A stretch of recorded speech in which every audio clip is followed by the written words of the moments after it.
Bueno, buenas tardes de nuevo a los que regresaron y a los que llegan por primera vez a estas jornadas de esoterismo y humanidades. También muy buenas tardes, gracias por venir.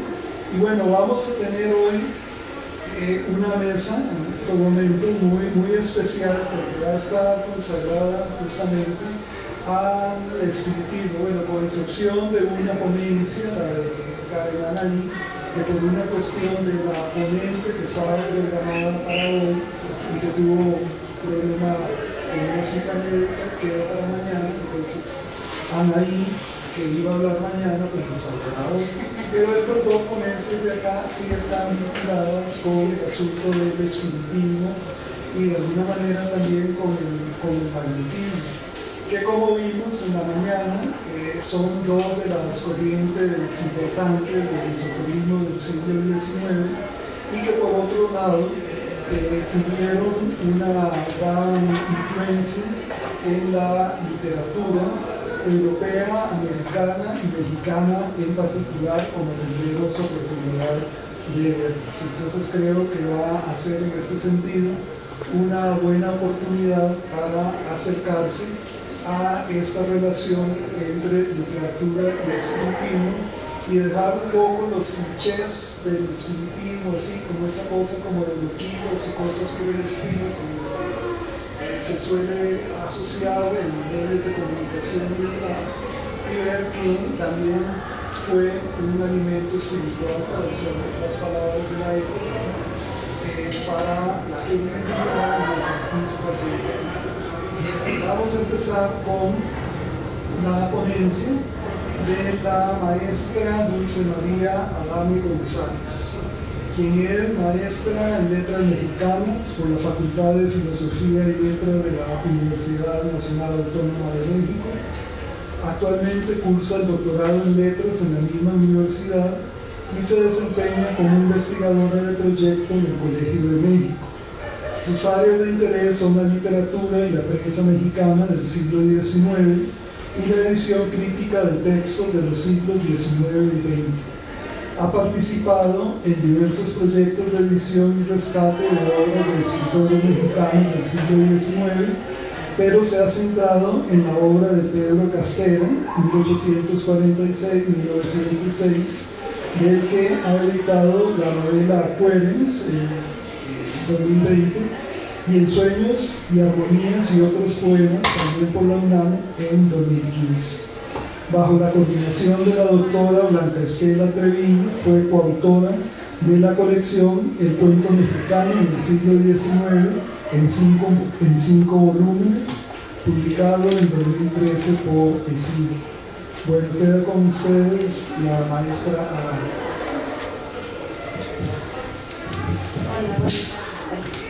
Creo que lo voy a tomar así. Pues antes de empezar quiero agradecer esta oportunidad de participar en estas mesas y de estar en el seminario sobre esoterismo. Doy lectura al texto. Tópicos espiritistas en la literatura mexicana decimonónica. El trabajo que presento a continuación es un intento por rastrear diversos tópicos ocultistas presentes en la obra de algunos escritores mexicanos de la antepasada centuria. Esta propuesta debe mucho al trabajo del doctor José Ricardo Chávez, quien ha realizado diversas aproximaciones al panorama ocultista nacional de los siglos XIX y XX. Si bien estudios como los de Antonio Saborit en 1998 sobre prácticas y grupos espiritistas en México, el de Jordi Tortolero dedicado al espiritismo de Francisco I. Madero en 1999, el de Gonzalo Rojas Flores en 2000 sobre el espiritismo cardesiano en el país, y posteriormente el de José Mariano Leiva Pérez Gay en 2001 sobre la ilustración espiritista, principal medio de difusión de la doctrina, han sido fundamentales para ampliar el estudio histórico del espiritismo en México. Aún quedan aspectos que merecen ser examinados a la luz de la perspectiva esoteriológica, pues ello permitirá ahondar en el desarrollo de la representación literaria del espiritismo en nuestras letras. En este caso, además de apoyarme en la perspectiva de Antoine Febre, que explica el esoterismo como una forma de pensamiento con 6 rasgos principales, 4 principales y 2 secundarios, como ya lo han visto en las mesas anteriores, las correspondencias, la concepción de una naturaleza viva, la imaginación como facultad fundamental en el conocimiento, la experiencia de transmutación, la práctica de las concordancias y la transmisión o iniciación asociado con elementos sociológicos del esoterismo. Acudo de alguna manera a la propuesta de Koku von Stuttgart en torno al estudio del discurso esotérico, en el que se emplea la retórica de la verdad oculta, susceptible de ser revelada mediante motivos vinculados con la tipología de los elementos determinantes de lo esotérico, tales como los procesos de iniciación y revelación, la presencia de guías o sabios, los estados extraordinarios de conciencia, entre otros, en este caso ligados a los fundamentos de la doctrina espiritista. Como se sabe, el espiritismo es una corriente ocultista del siglo XIX que recupera elementos de distintas tradiciones religiosas y filosóficas antiguas, como el neoplatonismo, el cristianismo fundamentalmente, tamizados con las explicaciones científicas de la época. Lo que se considera el espiritismo moderno sitúa sus primeras manifestaciones en los Estados Unidos de Norteamérica a finales de la década de 1840, cuando las hermanas Fox refirieron fenómenos sobrenaturales, como golpes y ruidos sin explicación aparente. De aquí se desarrolló el movimiento fundado en esta clase de manifestaciones, además del levantamiento de mesas y la traslación de objetos, entre otros, a la que se le dio el nombre de espiritualismo. Dicha doctrina llegó a diversos países de Europa, como Inglaterra, Alemania y Francia, en donde se le dio el nombre de espiritismo. En este último lugar, el profesor y pedagogo León Hipólito de Mizar-Pibel, posteriormente conocido como Allan Kardec, sistematizó los fenómenos y les otorgó una explicación filosófica, científica y moral en obras como El libro de los espíritus de 1857, El libro de los medios de 1861 y El Evangelio según el espiritismo de 1864, entre otros. En palabras de Kardec, cito: el espiritismo es la doctrina fundamental sobre la existencia, las manifestaciones y la enseñanza de los espíritus. Fin de cita. La doctrina espiritista sustentaba la idea de Dios como inteligencia suprema y la existencia de los espíritus como emanaciones de ese ser superior. De ahí se deriva la concepción de un universo triádico conformado por un Dios creador, el espíritu y la materia, y como mediador un cuarto elemento, el fluido. Junto a este principio hay que señalar tres ideas esenciales. Primero, que existen dos mundos, el mundo espiritual y el mundo material, los cuales pueden comunicarse entre sí. Segundo, que la materia y el espíritu se comunican gracias a un intermediario, el perispíritu. Y finalmente, la ley nacer, morir, renacer y progresar incesantemente. A estos principios habría que añadir el elemento práctico, es decir, la actividad mediúmnica como la vía más directa de comunicación con el mundo invisible, que involucra diversos fenómenos físicos y psicológicos. Algunos historiadores señalan la presencia del espiritismo en nuestro país desde la década de los 50 del siglo XIX. No obstante, coinciden en que la doctrina comienza a tener una mayor organización y presencia en México a finales de 1860. En la prensa de la época se hablaba del supernaturalismo religioso que representaba el espiritismo, filosofía con la que los ilustrados modernos querían reemplazar la fe católica y las doctrinas de la Iglesia. En la siguiente década, la difusión del espiritismo fue mayor con la fundación de la Sociedad Espiritista Central por el general liberal Refugio I. González y la fundación y la creación del periódico La Ilustración Espírita.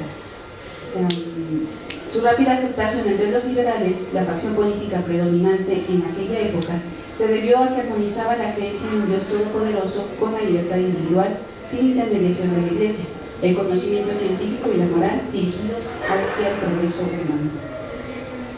La doctrina comenzó a tener presencia en distintos ámbitos de la vida del país.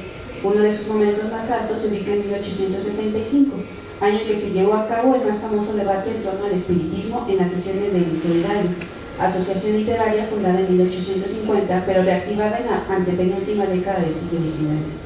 En dichas sesiones participaron algunos de los más importantes hombres de letras de la época, como Francisco Pimentel, Gustavo Vaz, José Martí, Santiago Sierra, Justo Sierra y Gabino Barrera, entre otros. Las discusiones giraron en torno a la posibilidad del espiritismo como ciencia y como religión, la certeza de sus postulados científicos, así como el papel de la religión y la moral en dicha doctrina. No me detengo más en la historia del espiritismo en suelo mexicano. Baste mencionar que personajes de muy distintos ámbitos sociales y profesionales se adscribieron a la doctrina, médicos, militares, políticos, hombres de letras, periodistas, ingenieros, farmacéuticos, meteorólogos, comerciantes, gente de espectáculo, curanderos, sacerdotes, etc. Por lo que incluso se ha hablado de la conformación de una república espiritista, con actores, espacios, reglas, prácticas y productos específicos para referirse al campo esotérico de nuestro país en este periodo. Ahora bien, de ese universo me interesa examinar la producción literaria de algunos escritores, ya sea que hayan asumido o no alguna de las funciones que Alejandra Galicia y Anaí Bravo han propuesto en su tipología de sujetos esotéricos, es decir, la de ideólogos, líderes, maestros, habitantes, alumnos, militantes, practicantes o creyentes. Bueno, esto merecería una explicación más amplia que no da tiempo, pero es una propuesta interesante que ayuda a acercarse a este campo. Esta condición va a derivar en la generación de textos de distinta índole, algunos por supuesto de carácter programático que responden a un programa político teológico específico y otros con un propósito estético y una visión crítica más evidente. En este sentido, cabe aclarar que no me detengo en la poesía o en la narrativa mediúnica, producto de comunicaciones poéticas como las denominaba el propio Carter, es decir, la literatura surgida en sesiones o en evocaciones mediante escritura automática que abunda en las publicaciones periódicas espiritistas y cuyo objetivo, cito, no era la creación de obras maestras, sino demostrar, mediante hechos materiales, la existencia de los espíritus y, por consiguiente, del alma, su destino y la vida futura. Kardec, en el estudio sobre la poesía mediúnica que antecede a los ecos poéticos de Ultratumba de L. Vavasseur, poemario mediúnico publicado en 1867, puntualiza que, cito, los espíritus tienen ocupaciones más útiles que recrear para nuestra satisfacción lo que han hecho en la tierra. Cuando se acercan a nosotros, lo hacen para instruirnos y no para cosechar aplausos. Fin de cita. De este modo, la literatura generada mediante comunicación con los espíritus va desde tratados de espiritismo, manuales y catecismos con consejos prácticos para las sesiones, memorias y autobiografías de ultratumba, diatribas, poemas, novelas, diálogos, obras de teatro y cuento. Aunque algunos de estos textos con el tiempo puedan ser y han sido estudiados como literatura, sobre todo fantástica, en su origen no tuvieron mucho propósito. Como señalan Lili Litvak y Gloria Marín, en este tipo de textos aparentemente dictados por los espíritus, la amalgama de planteamientos metafísicos ornamentados de vocabulario científico dificulta su clasificación entre la literatura fantástica o la de ciencia ficción. A partir de esto, ya sea desde una perspectiva doctrinaria, imaginativa, crítica o sofisticada, se desarrollaron tópicos en torno al sonambulismo, el hipnotismo, el magnetismo, la escritura automática, la adivinación, el desdoblamiento, el viaje del alma, el viaje astral, las vidas anteriores, la reencarnación, la pluralidad de mundos habitados, el mundo invisible, las relaciones entre macrocosmos y microcosmos, la escala espiritual, la recompensa moral y la biblioteca esotérica. De manera similar, encontramos la presencia de una serie de personajes recurrentes como el médico, el científico, el sabio, la mujer frágil con facultades adivinatorias o mediúnicas, el espíritu iluminado o el desorientado, el medium, el magnetizador, el guía y el incrédulo. Esquema actoral que permite plantear la oposición fundamental en el desarrollo del espiritismo, los creyentes en la comunicación con los espíritus frente a los escépticos. A manera de ejemplo, unas cuantas menciones. Hacia 1868, el escritor liberal de tendencia socialista Nicolás Pizarro empezó la publicación de la novela La Saurí, en la que el personaje principal es una niña con facultades adivinatorias, visionarias y de lectura de pensamiento. A través de este personaje se exponen algunas ideas propias del espiritismo, como la existencia de dos niveles de percepción, la de la vigilia y la de sonambulismo, que le permitían conocer aspectos distintos de la realidad. Algunos postulados espiritistas en relación con la organización social se plasman en otras de sus novelas, como La coqueta y El monedero, ambas de 1861.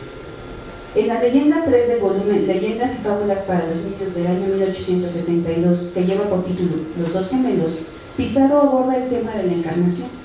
Dos espíritus que viajan por el espacio en busca del siguiente cuerpo del que se revestirán, deciden encarnar en dos gemelos, los cuales tienen modos de vida distintos. El primero, pese a su deformidad, es virtuoso y dedica su vida al estudio. El segundo, de gran belleza física, es soberbio y cruel. El texto aborda de forma simplificada y didáctica el postulado espiritista acerca de las distintas clases de espíritus, imperfectos, buenos y puros, y su progreso en la escala espiritual. El más puro tuvo una rápida ascensión, mientras que el imperfecto quiso elevarse y volvió a caer. En la década de los 70, dos narraciones tienen como figura principal la del médico magnetizador, caracterizado como un ser extraño o extravagante por el tipo de estudios y tratamientos que realiza. Se establece su vínculo con lo esotérico y el conocimiento antiguo a partir de sus respectivas bibliotecas, pues entre sus lecturas se encuentran autores como Paracelso, además de químicos y médicos como Jean-Baptiste Van Helmont e Hipócrates. En el cuento A lágrima muerta en el mar, posteriormente llamado Incógnita de Justo Sierra, el doctor Montero, espiritista y magnetizador, dedica sus esfuerzos para encontrar el alma planetaria de la suya. Mientras que en El sueño de la magnetizada, 1876 de Francisco Sosa, un médico espiritista experimenta con su propia hija con el fin de realizar una pequeña operación sin dolor, pero durante el trance la joven vaticina sucesos funestos. Posteriormente, otro suceso desgraciado provoca que el médico invoque espíritus y sostenga la esperanza del encuentro de las almas después de la muerte. De esta época es también un ciclo de relatos conocido como Las Flores de Santiago Sierra. Aquí no me detendré mucho porque la doctora Tatiana nos va a hablar con más detalle de estos textos. El Flor del Dolor, novela corta conformada en su primera versión por 3 secciones denominadas Sueños, se recrean distintos episodios de una historia de amor ubicada en Constantinopla, en la que los personajes experimentan los efectos del sueño, el magnetismo, el viaje del alma y la conexión de los espíritus. De este mismo periodo son algunos relatos de difusión de la doctrina de Pedro Castella, en los que se presentan la evocación espiritual, la escala espiritista y el viaje astral. El tópico de la evocación se encuentra en el cuento Ultratumba de 1874, donde un aprendiz se decide a poner en práctica lo aprendido en sus sesiones con un Santiago Sierra ficcionalizado. Mediante la aplicación de la técnica y la concentración, logra contactar a un espíritu que refiere su vida en la tierra, la confusión espiritista, así como su existencia en el mundo espiritual. En este texto, la historia del ser evocado es el fondo de una crítica al materialismo y a la falsedad del mundo moderno, aspectos ampliamente censurados por el espiritismo. En el mundo invisible, a partir del tópico de los fuegos sacros, se ofrece una vista del mundo ectoplasmático fluídico del que hablaba el espiritismo. Aquí el motivo del viaje es el marco para exponer la idea del alma, la salvación y la evolución espiritual, pues según la vida que se había tenido en la tierra, más o menos materialista, así era el proceso de desprendimiento del alma del cuerpo, alguno más doloroso que otro. Otra clase de viaje, ahora hacia las esferas superiores, se encuentra en el viaje celeste, en el que además se presenta el fenómeno de la escritura automática y el viaje astral a través de diversos mundos habitados, según la doctrina difundida por Camille Lamarck y también sostenida por el espiritismo. Una memoria de ultratumba distinta se encuentra en el texto El dictado del muerto de 1901 de Rubén Campos, en el que un personaje incrédulo asiste a una sesión espiritista con una medium histérica que busca entrar en contacto con el espíritu de su prometido recién fallecido. Aunque persiste la visión escéptica en voz del narrador sobre el fenómeno de la comunicación con los espíritus y la escritura automática, el texto recibido revela situaciones que fueron frecuentemente tratadas en la narrativa de la época, la catalepsia y el entierro prematuro, como diría el famoso texto de Poe. Aquí la evocación, la escritura automática y la sesión espiritista son la antesala del núcleo del relato, la relación del sufrimiento del espíritu mientras el cuerpo yacía bajo tierra aún vivo. En 1893, el escritor Alberto Leduc publicó la columna Cartas Pasionales a un Espírita en las páginas del periódico El Universal, en donde llama la atención que el personaje principal o el destinatario de las misivas sea una magnetizadora o hipnotista que induce el sueño profundo a su remitente a través de la mirada, y cuyo espíritu emprende un viaje por el espacio. Estos textos recientemente fueron rescatados por Libertad Estrada, su principal estudiosa hasta el momento. Cabe señalar también que relatos como Sueños hiperboreales, Nupcias fúnebres, Sideral, entre otros, Leduc estetiza la experiencia espiritista y trata menos los aspectos fenoménicos del espiritismo para plantear la búsqueda de un universo paralelo, en el cual se vuelven efectivas las leyes del amor, la caridad y la justicia propugnadas por el espiritismo. Hasta donde sabemos, no hay muchas narraciones del tema espiritista escritas por mujeres. Lo que sí abunda es poesía y artículos donde se abordan temas asociados con los postulados morales del espiritismo. Sobresalen Soledad Manero de Ferrer, poeta, novelista e integrante de la Sociedad Espírita de Señoras, creada en 1873, y Gabriela Wright Pinkhams, también poeta y periodista, que llegó a ser presidenta de la Sociedad Espírita Central de la República en 1892. Ambas son ejemplo de la postura del espiritismo ante el papel de la mujer, pues si bien consideraba que ésta era más propensa a los estados sonambúlicos y a la mediunidad por su sensibilidad innata, también propiciaba su participación en actividades y prácticas que invertían, cito, la jerarquía sexual habitual del conocimiento y el poder. Soledad Manero incluso no solo colaboró en publicaciones espiritistas nacionales, sino también extranjeras de prestigio, como la revista Constancia de Buenos Aires, El Eco de la Verdad y La Luz del Porvenir de Barcelona, esta última dirigida por la célebre escritora espiritista Amalia Domingo Soler.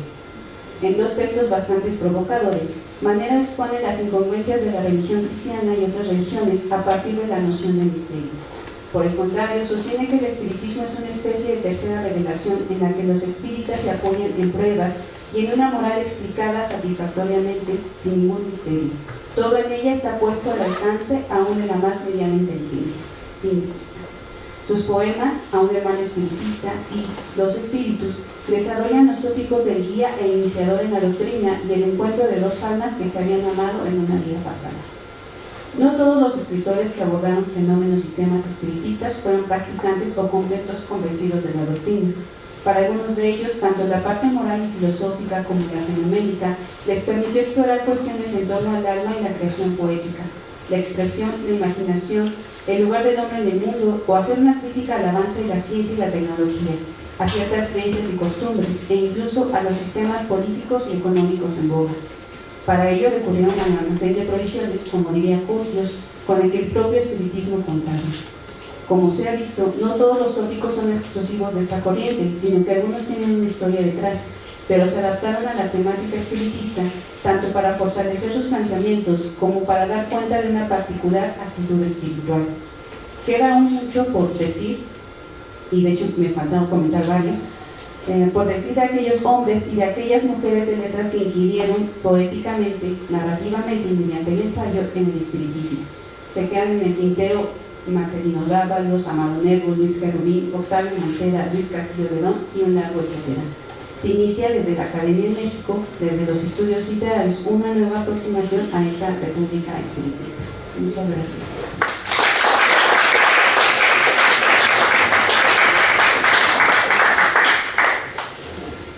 Muchas gracias a la maestra Dame por este panorama amplio con respecto al espiritismo en Occidente y específico con respecto al espiritismo en México y sus escritores del siglo XIX sobre todo. Vamos ahora a escuchar a la doctora Tatiana Suárez Turriza, quien es maestra en literatura mexicana por la Universidad de Veracruzana y doctora en literatura hispánica por el Colegio de México. Sus principales líneas de investigación son edición crítica de textos y literatura hispánica del siglo XIX y principios del siglo XX, con interés particular en la expresión del espiritismo en la narrativa decimonónica. Entre sus publicaciones se pueden citar los libros Los yucatecos pintados por sí mismos, artículos de costumbres de Yucatán en el siglo XIX, estudio y edición anotada UNAM 2017, Cuentos románticos de Justo Sierra, estudio y edición anotada UNAM Penguin Random House 2019, Salomón de la Selva, educador y poeta de las Américas, UPN 2022, y entre sus artículos más recientes, Ecos y desvaríos espiritistas en el Orador de Almas de Amado Nervo, decimonónica 2019, las versiones de Flor de Fuego y Flor del Dolor en Santiago Sierra, del ocultismo al espiritismo cardesiano, en literatura mexicana 2022, El Flaner y la multitud en la ciudad Mundo de García Lorca, en Iztapalapa, revista de Ciencias Sociales y Humanidades 2022, Salomón de la Selva y Pedro Enrique Ureña, notas sobre una amistad cultural, Latinoamérica 2022. Actualmente es profesora investigadora y directora de la Universidad Pedagógica Nacional, Unidad 41 Campeche. También colabora como profesora de asignatura en la licenciatura en literatura de la Universidad Autónoma de Campeche. Es investigadora nivel 1 del Sistema Nacional de Investigadores del CONACYT. Pues, adelante, doctora, muchas gracias. Muchas gracias. Primero agradecer, ¿no?, esta invitación a los organizadores de estas jornadas, al seminario, a los integrantes del seminario de estudios sobre esoterismo, que hacía muchísima falta. Yo decía que en la licenciatura buscaba a alguien que se dedicara de manera más académica y formal a estos temas, al doctor Ricardo Chávez, por supuesto, en especial a la maestra Alejandra Galicia, a la doctora Antonio. Bueno, inicio este trabajo que presenta algunas directrices de un trabajo de investigación en ciernes sobre la expresión del esoterismo, concretamente del espiritismo, en la obra literaria y periodística de escritores originarios de Campeche en el siglo XIX. Los hermanos Sierra Méndez, Justo y Santiago, y don Francisco Sosa Escalante. A pesar del reconocimiento que ha tenido la obra de Justo Sierra, su figura como literato se ha visto eclipsada por su brillante trayectoria como educador y político. Ni qué decir de la obra de su hermano Santiago. En la historia de la literatura mexicana, el segundo hijo de don Justo Sierra O'Reilly tiene una presencia espectral. Esto es relativo porque últimamente han habido trabajos muy importantes de rescate sobre la obra de Santiago Sierra. En especial hay un trabajo de edición de Viaje por una oreja de Jonathan Rico del Colegio de San Luis, que es muy buen trabajo, donde nos plantea con una investigación documental muy completa la biografía de Santiago Sierra, ¿no?, y se dedica a la edición de Viaje por una oreja, ¿no? Pero bueno, el segundo hijo, esta condición de espectral del hijo de Santiago Sierra, obedece a diversas razones. Una de ellas apunta a la rareza, así definida por algunos críticos durante mucho tiempo, de su obra literaria. Pero la figura más ensombrecida quizá como escritor de literatura es la de Francisco Sosa Escalante. Esta desatención fue vaticinada desde su época por Riva Palacio, bajo el seudónimo de Cero.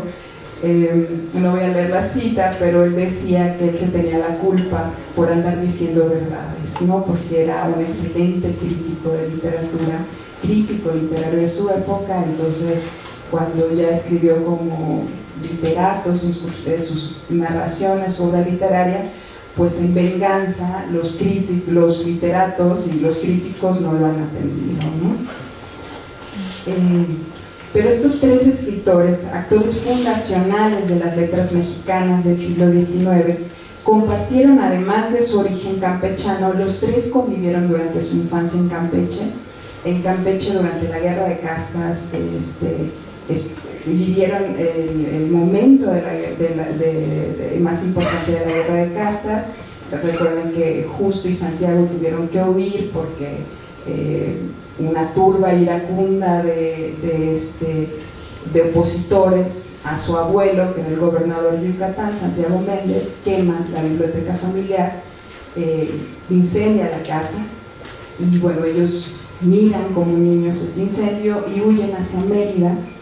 Ahí también huirá después, más adelante, Francisco Sosa. Los tres nacen, entonces solo sus primeros años, decimos que son campechanos, pero en realidad solo sus primeros años vivieron en Campeche, pero en su obra está muy presente Campeche. Yo creo que está más presente por la obra del padre, ¿no?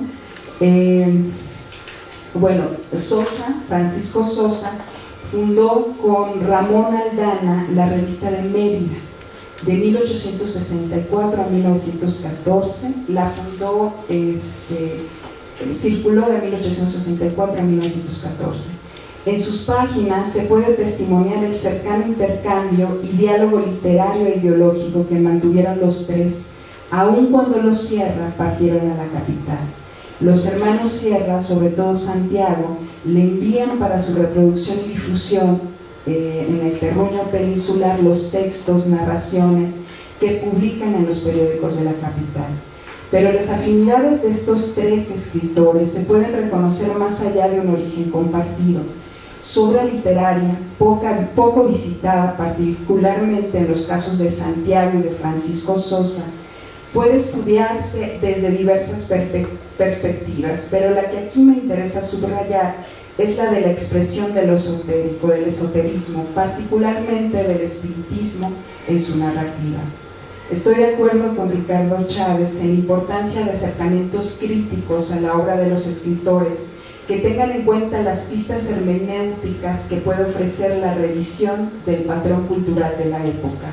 Pasar del nivel individual al colectivo, que podrá evidenciar que los intereses por lo misterioso en nuestros autores no eran peculiaridades ni extravagancias personales.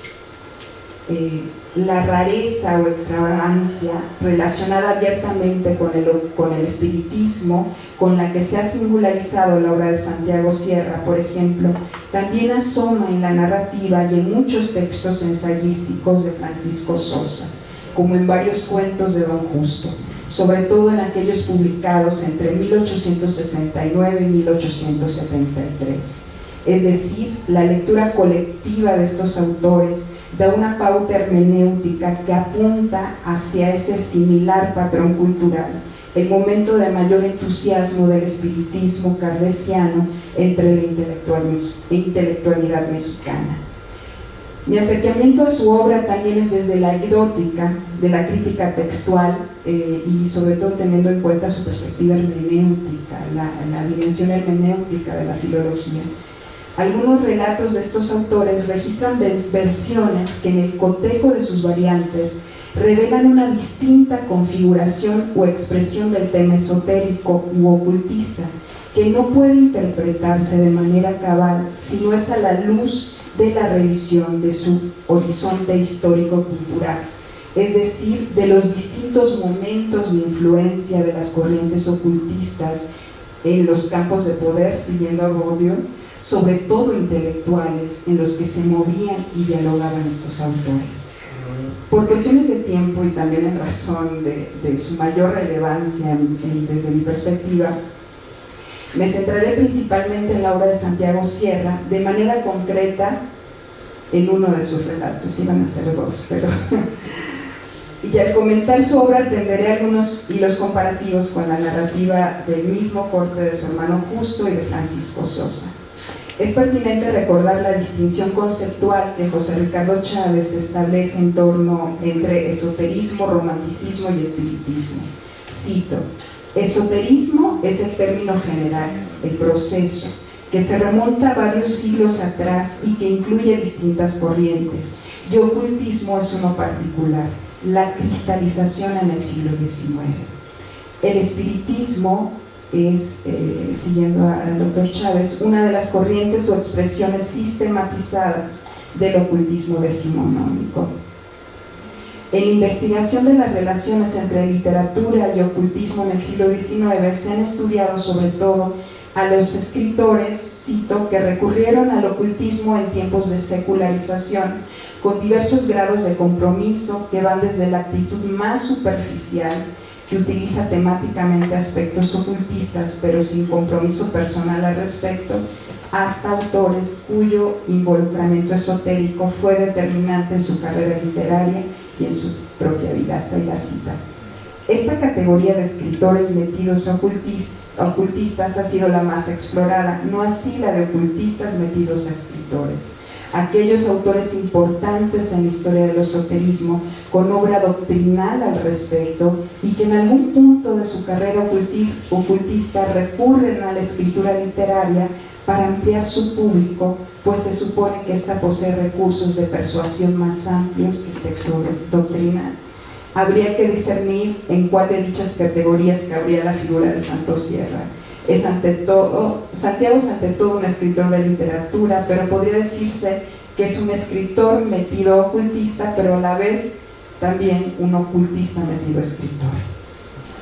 1871 es el año de su inmersión decisiva en los misterios del espiritismo.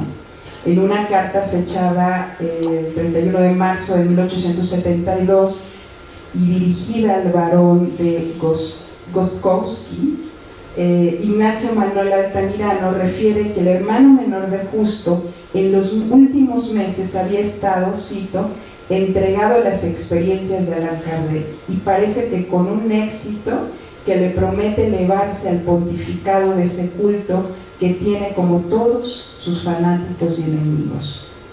En efecto, entre 1871 y 72, Santiago se dedicó con fervor a la lectura de Kardec, pues en agosto de 1872 funda junto con Manuel Clous y Refugio y González la Sociedad Espírita Central de la República Mexicana, ¿no?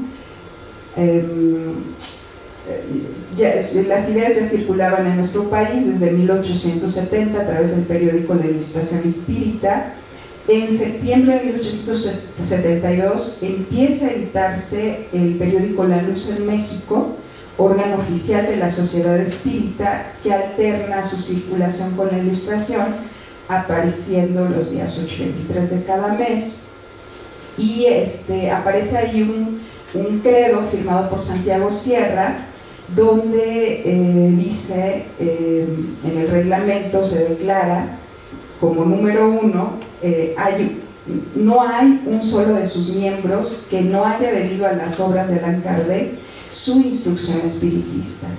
Y luego dice, y es precisamente en esa época, entre 1871 y 72, cuando Santiago publica las segundas y definitivas versiones de sus relatos titulados bajo el seudónimo, bajo el título de Flores, en el periódico El Domingo.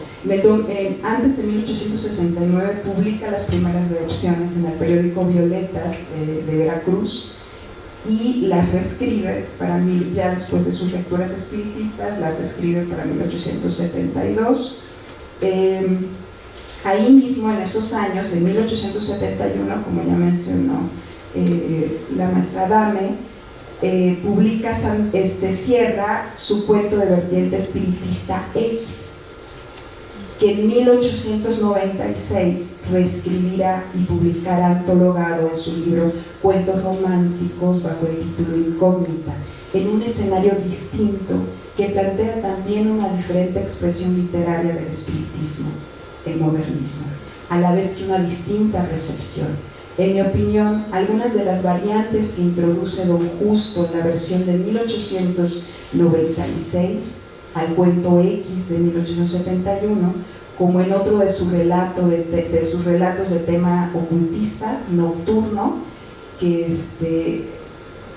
ahí en 1896 lo publica como Nocturno, pero en 1871 tiene otro título que no anoté y ahorita les digo, pero lo interesante es que tienen como motivación, a mi entender, estos cambios, estas variantes.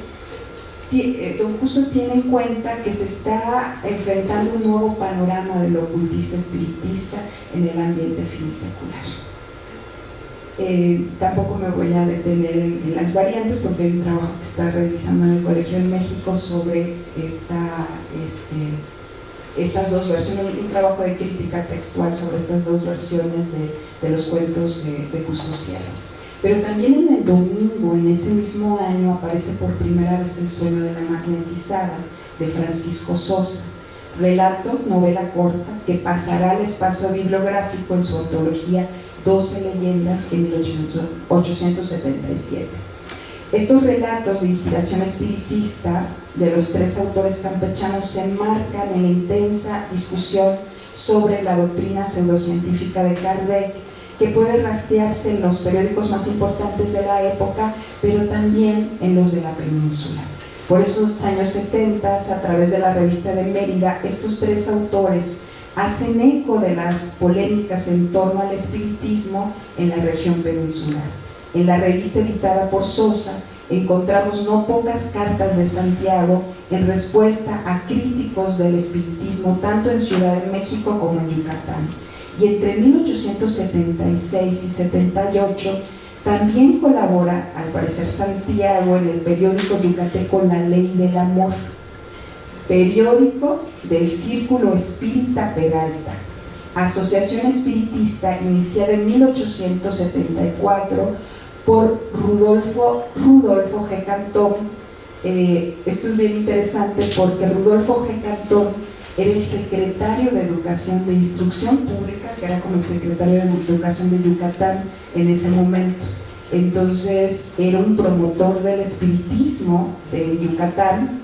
Él está en contacto con Refugio y González y decide fundar un periódico espiritista, un círculo espiritista primero, que es el Círculo Peralta, que le debe su nombre al humilde espíritu de Peralta, que era el que se comunicaba a través de Cantón. Y luego publican este periódico que también es una fuente de investigación ahí muy interesante, ¿no? A partir del segundo año, este periódico incluye una sección literaria que distingue de la sección de dictados por espíritus. La confluencia en la narrativa de Santiago Sierra de estos dos géneros de textos de raigambre espiritista es muy reveladora. El primer año de de La Ley del Amor, hay una sección nada más de dictados por espíritus que en el índice se consigna como autor al espíritu, ¿no? Espíritu, y hay muchos que son el espíritu Sierra, y ya cuando uno va a las páginas, entre paréntesis se pone el nombre del medium, que el medium era G. Cantón, entonces ahí no saben quién es el autor es el espíritu, ¿no? El espíritu de Sierra. Y también es interesante, yo no sé por qué ahí dice espíritu de Sierra, pero afirmar que era Santiago Sierra habría que verlo, porque los espíritus se manifestaban no solamente, no eran espíritus de personas muertas, lo sabemos también con la ley de la magnetizada, del amado Nervo, espíritus de personas que entraban en trance o que podrían ser magnetizadas y su espíritu se desprendía, pero estaba ligado a través del perispíritu, ¿no? con el cuerpo. Entonces bien podría ser Santiago Sierra, que se desprendía, se automagnetizaba y se conectaba con un medium de Yucatán, pero creo que eso habría que esperar habría que investigar más para afirmarlo, pero sí hay dictados firmados por el espíritu de Sierra. Los cuentos y novelas de Santiago Sierra en su segunda versión, la de 1871, cuando ya se ha convertido al espiritismo, tienen mayor correspondencia respecto de su versión de 1869 con el género dictados de los espíritus, que solían publicar los periódicos espíritas, ¿no? Sus lecturas kardecianas le dieron coartadas espiritistas a sus narraciones fantásticas, es decir, lo fantástico se encuentra ya en la primera versión de Flor de Dolor y de las otras flores de Flor de Fuego, pero no con un fundamento concretamente espiritista kardeciano, sino con raíz ocultista, romántica, más cercana a lo fantástico alemán, a los relatos de Eta Hoffmann. Como bien advierte Ángel Fernández en su prólogo a la edición facsimilar de Violetas, en las páginas de ese periódico veracruzano, donde aparecieron las primeras versiones, se dio amplia difusión a textos relacionados con la literatura alemana. Además, en la época en que se redacta Violetas, como también señala Fernández, los hermanos Sierra estaban muy involucrados con la masonería. Probablemente de sus vínculos con esa logia también abrevaron motivos esotérico-ocultistas para nutrir sus ficciones fantásticas. Las coartadas espiritistas que el autor añade a las segundas versiones de sus relatos cuestionan incluso la raigambre fantástica de los relatos, en tanto que los acercan al terreno de lo maravilloso. Los relatos de Santiago Sierra, en su versión definitiva, siguiendo a Todoró, se presentan como fantásticos, pero terminan con la aceptación de lo sobrenatural. Esto gracias a la explicación científica espiritista que se integra como fundamento de los sucesos sobrenaturales, y teniendo en cuenta también que se sitúan en un ámbito textual y extratextual en donde los hechos espíritas se plantean como una realidad plausible. Me voy a dedicar solo a las claves espíritas de Flor de Fuego, el cuento Flor de Fuego. L'Editio Princeps de Flor de Fuego se publicó en 2 entregas en el periódico Violetas. Tanto en el índice como en el cuerpo del periódico, el título de este relato, como los demás de la serie Flores, aparece seguido del subtítulo Sueño. Flor de Fuego, Sueño. Es esta la primera variante respecto de la versión aparecida en el domingo, en donde el autor eliminó el subtítulo Sueño y añadió la denominación caleidoscopio como precedente del título.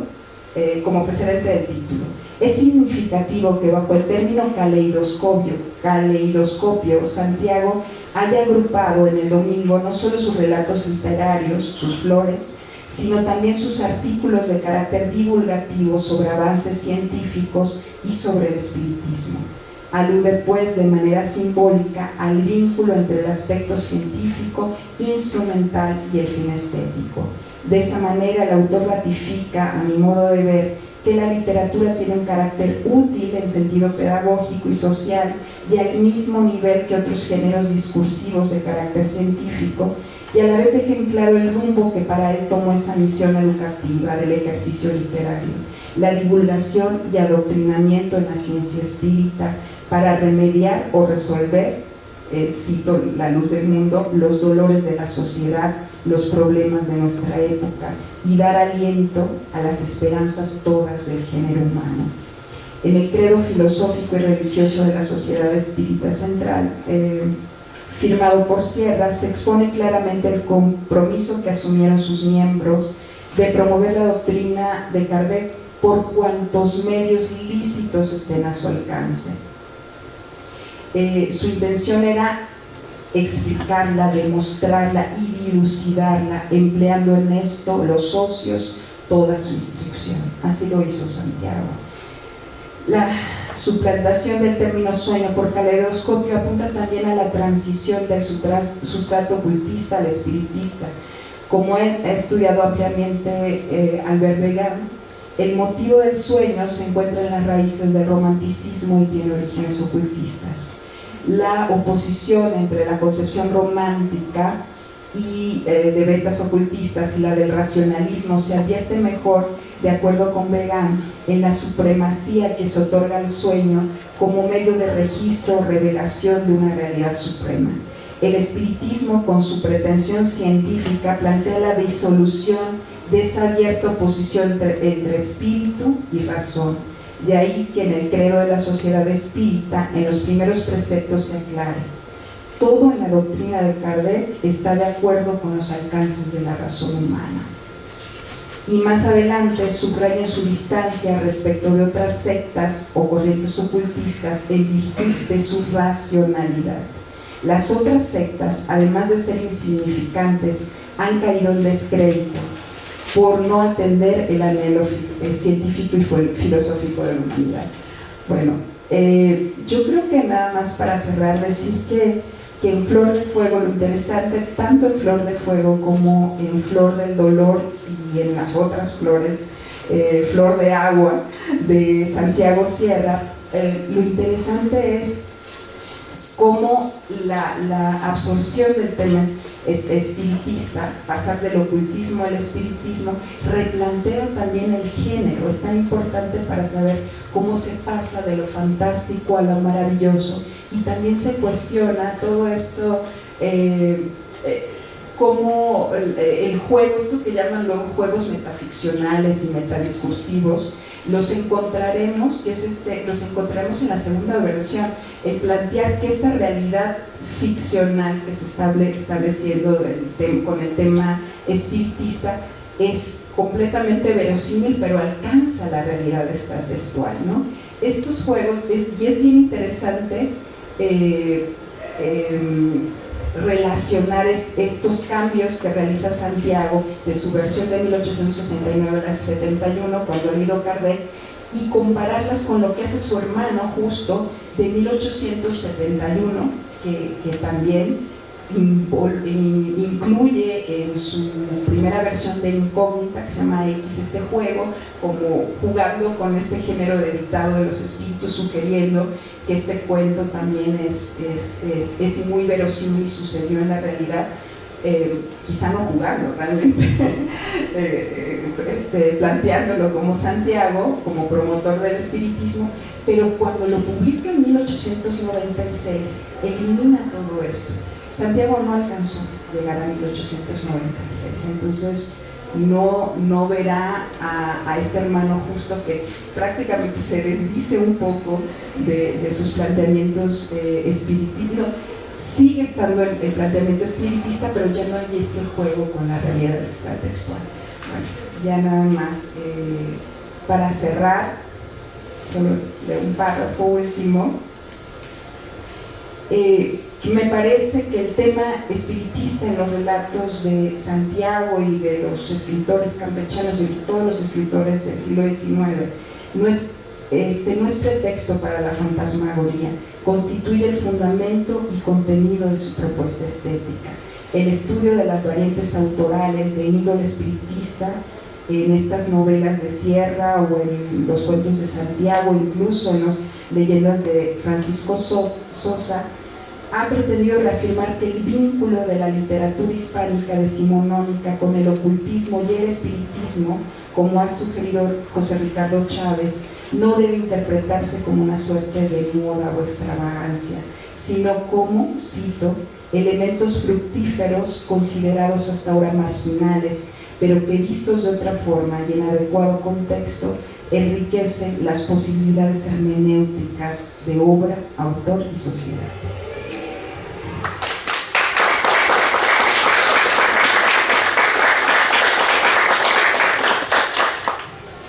Muchas gracias a la doctora Suárez por esta tan interesante ponencia que tiene la virtud, creo yo, de que extiende el alcance del espiritismo más allá de la Ciudad de México, más allá de la región central del país, porque han de saber ustedes que hay, digamos, centros en el desarrollo de estas corrientes esotéricas. Nos vamos a encontrar centros urbanos muy importantes. Por supuesto, la Ciudad de México. Un segundo va a ser Veracruz, el puerto de Veracruz. Luego vamos a tener justamente la península de Yucatán. Ahí hay todo un movimiento que se va a extender incluso hasta la primera mitad del siglo XX y que por suerte ahora aquí la doctora Suárez nos está indicando pormenores de este desarrollo y que incluso va más allá de Yucatán, llegando incluso a Cuba. Porque acuérdense que las rutas venían de España, Cuba, luego Mérida, luego se llega a Veracruz y la Ciudad de México. Entonces pueden ustedes ver toda esta, si no era la ruta de la seda, pero era la ruta de los espíritus, hasta la ciudad actual. Entonces, bueno, pues, muy bien. Bueno, vamos ahora a escuchar a la doctora Anaí Briano Veloz, quien es doctora en letras por la Universidad Nacional Autónoma de México y ha realizado estancias de investigación en la Universidad Pompeu Fabra de Barcelona y en el archivo del Museo Nacional de Arte de Cataluña, Barcelona. Es miembro del Seminario sobre Estudios de Esoterismo Occidental del Instituto de Investigaciones Filológicas.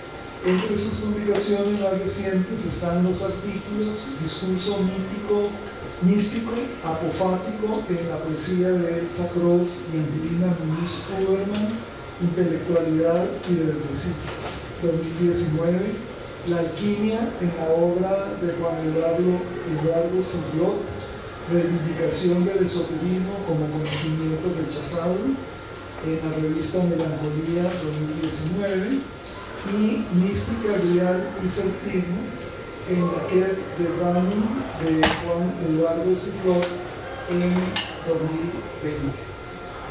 Vamos a escuchar ahora a la doctora Diana.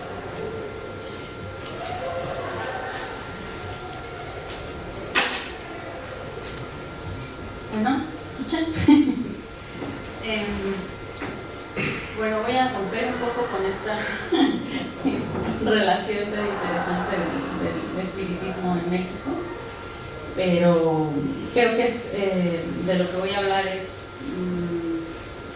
no se aleja del todo, ¿no? Es como un elemento que está ahí, que yo las escuchaba y decía, bueno, ahí hay algo de emanaciones.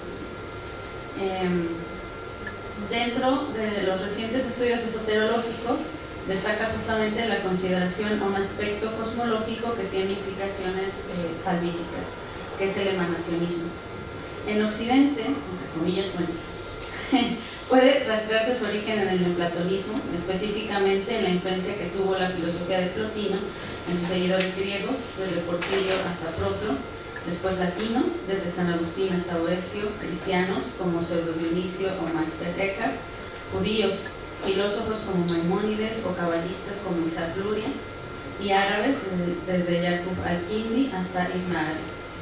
También aparece en las variadas propuestas de los primeros siglos de la era común que a falta de un mayor consenso seguimos llamando gnósticas. Señala Max Sedgwick, de donde saco un poco el esquema que les presento, solo yo introduzco a los gnósticos, ¿no?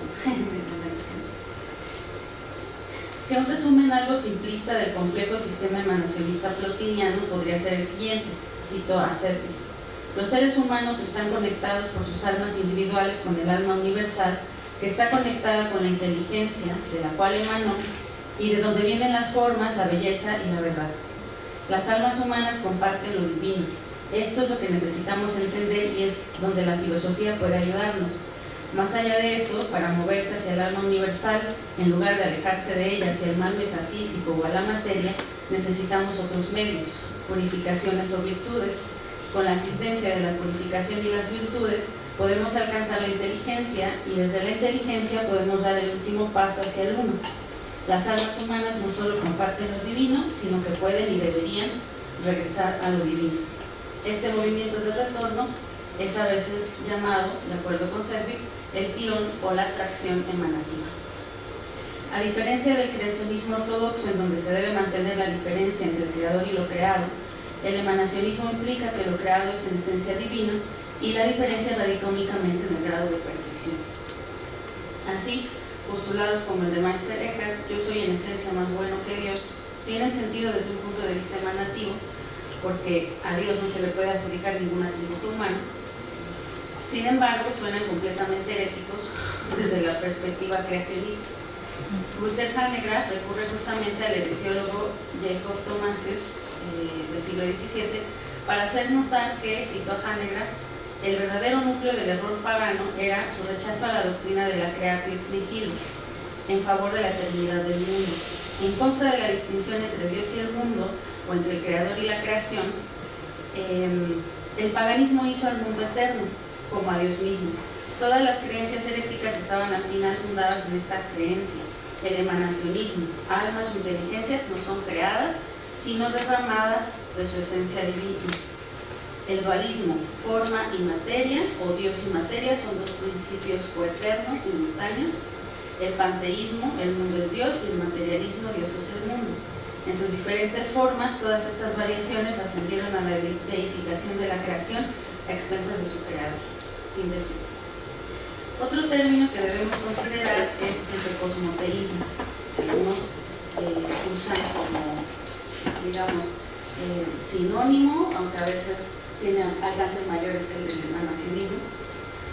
Fue acuñado por la Magnon de Malcher en 1782 para referirse a la antigua adoración estoica por el cosmos o el mundus como un ser supremo. Fue adoptado por el egiptólogo Jan Assmann en 1997 para diferenciar las creencias de apariencia monoteísta de Akenatón, a las que llamó justamente cosmoteístas, del monoteísmo propiamente judío-cristiano que depende de la revelación. Gunther Hanegraaff lo utiliza con cierta vacilación para referirse a esa dimensión intermedia, ni panteísta propiamente ni dualista, de los esoterismos, es decir, a esos recuentos mitológicos o visionarios que indagan o describen la estructura trascendental del universo, ser mundos imaginaris del Henry Corbin, o las características 1, 2 y 3 de la tipología de Antoine Febre, que ya han sido citadas, pero les recuerdo que son correspondencias, naturaleza viva y mundos intermedios. Koku von Stuckrad señala que la diferencia entre monoteísmo y cosmoteísmo no es clara, ni en Assmann ni en Hanegraaff, y que solo sirve a Hanegraaff para ayudar a su argumento de que el esoterismo, supuestamente todos los esoterismos cosmoteístas, son rechazados por la hegemonía de los monoteísmos. Pues más bien para Stuckrad lo que nos encontramos en los discursos europeos es una dialéctica entre fascinación y rechazo, y quizá una negociación tensa entre ambas apuestas cosmológicas. No obstante, Stuckrad no descarta la etiqueta de cosmoteísmo y se halla implícita en su definición de esoterismo en tanto estructura discursiva que proclama un conocimiento totalizador del cosmos, que establece los modelos de obtención de dicho conocimiento, la mediación y la experiencia. Esas estructuras intermedias por donde se trasciende la conciencia del esoterista suelen ser emanativas. Así, aunque existen numerosos esquemas y descripciones de este género, vamos a mostrar algunos que dan cuenta de la variedad y lo que me interesa un poco más de algunas diferencias básicas entre ellos. Vamos a recordar el de Plotino, que es del 1, se emana la inteligencia o alma universal, y de la inteligencia o alma universal emana el alma individual y la materia. Los dos tienen que emanar de la inteligencia porque si hacemos derivar la materia del alma individual, nos estaríamos acercando a lo gnóstico, y Plotino se peleaba con los gnósticos, ¿no? El árbol de la Cábala es uno de los esquemas emanacionistas más conocidos, en donde se establece una distinción entre el Ein Sof, literalmente sin fin, que se refiere al Dios absolutamente trascendente, que ni siquiera aparece en el esquema, estaría como después de hasta arriba, es impensable, y sus 10 emanaciones, o Sefirot, en español esferas. El regreso hacia el Ein Sof se lograría por la plegaria, por una escrupulosa observancia de los mandamientos divinos y a través de una especulación con el lenguaje hebreo, que es lo que nos queda de la Cábala siempre, ¿no? Y el contenido de la Torá. Las mitologías de los gnósticos de los 3 primeros siglos, que han sido mejor caracterizadas a partir del descubrimiento de los códices en Nag Hammadi en 1945, una zona del Alto Egipto, pero no es posible hablar de un movimiento cohesionado, ¿no? Si a pesar de esto sí se ha identificado un modelo que nos otorga terminología y mitología básica para poder empezar a diferenciar, ¿no?, otros tipos de emanacionismo del que podríamos encontrar en el gnosticismo, o más bien en los textos catalogados como gnósticos. Todo comienza con el Padre, por el que una superabundancia de ser se emana la inteligencia, ahí reconocemos a Plotino también. Después el Hijo y múltiples eones, que literalmente quiere decir eras, pero son entendidas igual que la Sefirot, ¿no?, como aspectos visibles del Dios invisible, cuyo número y nombres difieren mucho, porque hay narraciones en las que son unos cuantos y otras en las que son miles de eones, ¿no? O sea, toda esa estructura del mundo divino, que juntos los eones constituyen el pleroma, la totalidad o la estructura del mundo divino. Y esto es importante. Todo esto para los gnósticos es en un terreno totalmente espiritual o trascendental, ¿no? Cuando llegamos al Eón Sabiduría, que es uno de los eones inferiores, allí los gnósticos van a plantear un quiebre emanativo. Esto por un error de juicio, es que hay muchas narraciones y entonces les estoy diciendo como la más conocida, ¿no? Por un error de juicio, Sabiduría engendra un ser monstruoso que, sin ser un eón de pleno derecho, planea la creación del mundo material. Ese digamos, en algunos relatos es llamado aborto, ¿no?, de Sabiduría. Es caracterizado como el dios de los judíos, ¿no? Es llamado Demiurgo y es el que dice, lo que dicen los gnósticos es que él es el responsable de la creación material. No es una continuación del pleroma, por eso el quiebre emanativo.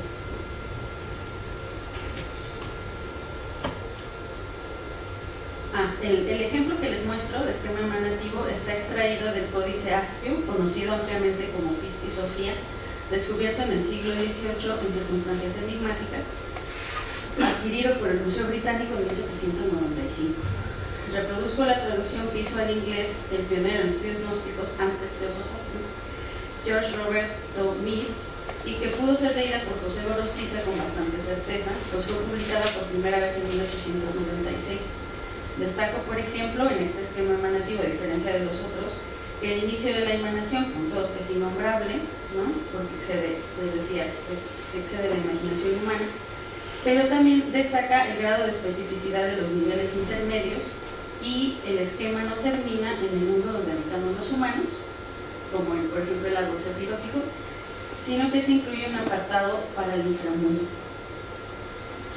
Ahora sí, vamos a entrar con los poemas.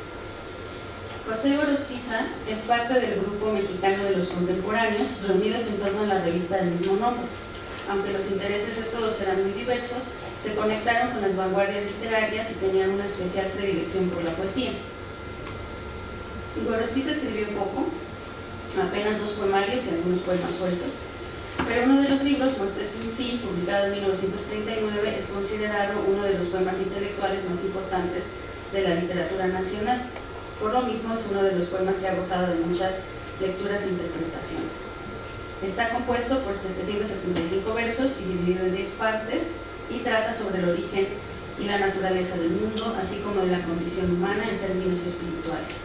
Las interpretaciones desde la Cábala, como las de Mónica Mansur o Alberto Pérez Amador, y desde el gnosticismo, en parte la de Pérez Amador también, pero sobre todo la de Ibn Payán, son posibles gracias a la estructura emanativa subyacente. Sin embargo, las diferencias son importantes, pues nos conducen hacia una respuesta específica o hacia un modelo específico emanativo. En principio, hay más confluencia con el gnosticismo, pero no de manera ortodoxa, sino como punto de partida, en donde la caracterización de Dios como demiurgo y el concepto negativo de la materia destacan por sobre otras significaciones. Las metáforas más recurrentes en la obra giran en torno al vaso y el agua. El primero, entendido como el cuerpo demiúrgico, o sea, el vaso, y la forma hueca que limita el agua a su vez entendida como el alma o la sustancia divina dentro del hombre. Desde la primera parte, que inicia con el hombre caído tomando conciencia de su condición, advertimos este significado. Cito Muerte sin fin. Lleno de mí, sitiado en mi epidermis, por un Dios inasible que me ahoga, que oculta mi conciencia derramada, lleno de mí, ahito, me descubre la imagen atónita del agua, que tan solo es un tumbo inmarcesible, un desplome de ángeles caídos.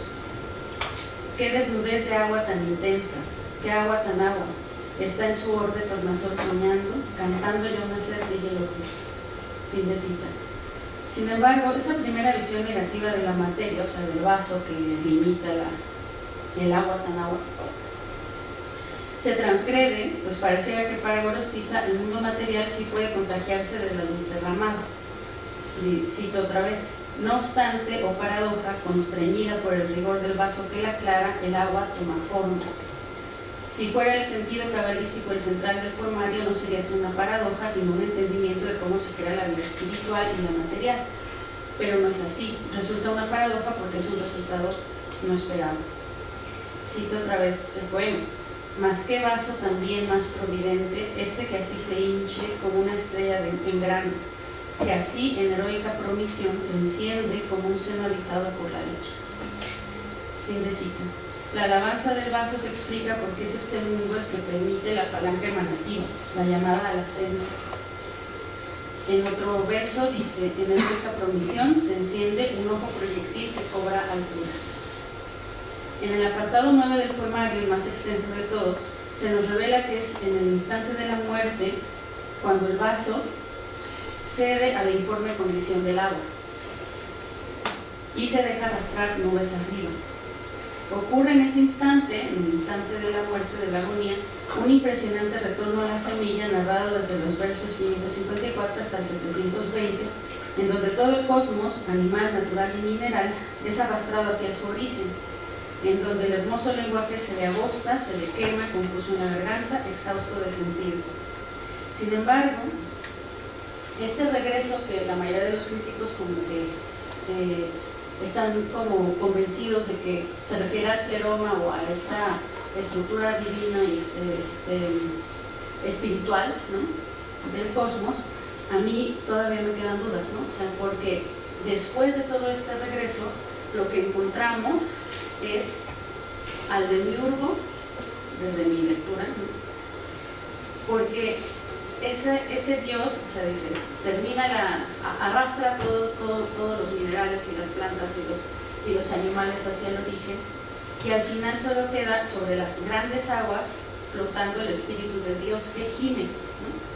Y yo decía, bueno, podría ser esta cosa del espíritu de Dios, pues referirse a la condición espiritual del pleroma, pero ¿por qué gemiría? ¿No? O sea, no tendría atributos humanos, ¿no?, este padre.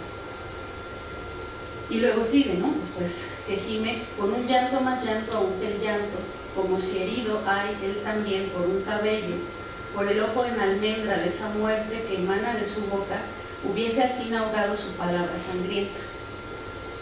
Entonces, para mí, como estos versos nos indican que en realidad ese retorno al origen, en el momento de la muerte del sujeto, es en realidad como un retorno a antes del pleroma, o sea, a cómo el demiurgo imita a la creación, porque intenta hacer un movimiento emanativo, ¿no?, pero lo único que puede salir de su boca es muerte, y eso es una condición del mundo material, no del espiritual. La respuesta que ofrece Gorostiza luego de este entendimiento del mundo no es cabalista tampoco. No da la opción, ¿no?, de que pidiendo oraciones, meditación, técnicas teúrgicas, haya una salida, ¿no?, como esta condición material, sino, como en el último apartado del poema, si algunos lo conocen, está escrito como una ronda infantil, ¿no?, y entonces la salida de Gorostiza es más irónica, desacralizadora, ¿no? Y entonces al final al demiurgo le dice, ok, tú eres el diablo, ¿no? ¿Quién es? Ese es diablo, ¿no? Y para él pues solo queda esperar la muerte.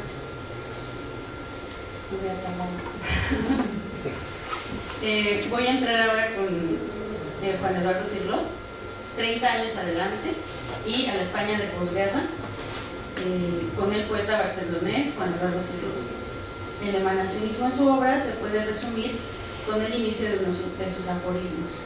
Algo viene al ser, dejando de ser, rodeado de no ser, que es el tiempo existencial, que podría traducirse así, o que yo traduzco así. Lo trascendente en su aspecto visible se emana hacia lo imaginal hasta la existencia corporal.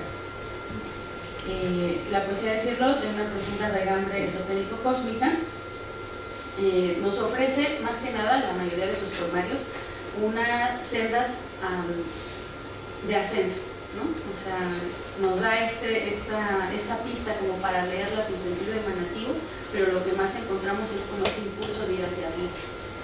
Sin embargo, en Cosmogonía, justamente en este poemario de 1969, Cirlot sí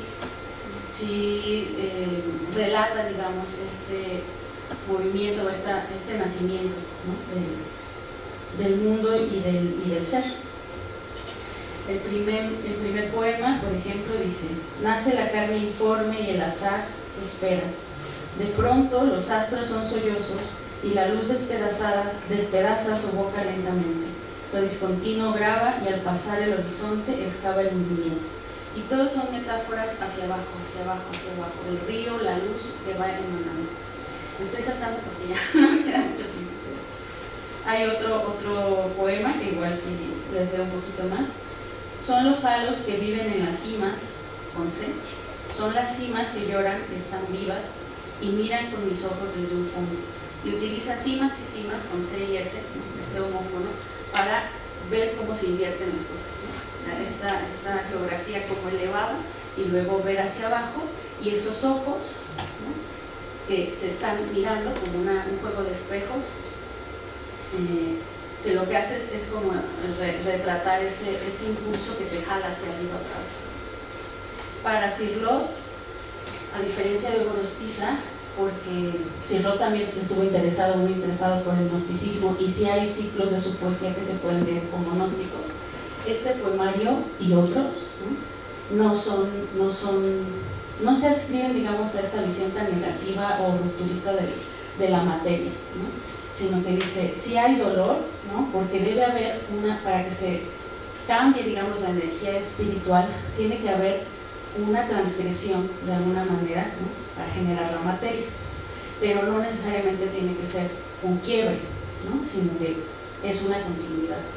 Por eso para mí Cirlot es esoterista propiamente, ¿no?, y Gorostiza, aunque lo han querido catalogar, digamos, como cabalista, y eso entraría dentro de las corrientes esotéricas, para mí está más cercano al gnóstico. Y bueno, ya el último apartado que intenta dar respuesta a la pregunta del título de la ponencia es: ¿qué sentido tiene como revisitar el poema de Gorostiza, que quizá ya lo conocen y han leído interpretaciones y así, o exhumar que no es conocido de Cirlot, ¿no? Y a mí pues me daba la respuesta justamente para ver cómo este tipo de poemarios, al menos en la tradición hispánica, nos hacen reevaluar las categorías con las que analizamos, ¿no?, porque los inscribimos con la etiqueta, o los analizamos con la etiqueta de poemas filosóficos, intelectuales o de conocimiento. Yo creo porque ahí, como cajón desastre, metemos todo lo que no entendemos o nos suena medio platónico, pero estos textos y otros, ¿no?, pienso en Borges, en Pablo Paz, ¿no?, que sí nos dan, a la luz de la teoría soterológica, ¿no?, actual, nos dan herramientas para poderlos clasificar con derecho propio como poesía esotérica, ¿no? Entonces, pues aquí veía una muestra como a partir del emanacionismo. Y bueno, eso sería la propuesta, ya para no leerles lo que queda. Muchas gracias.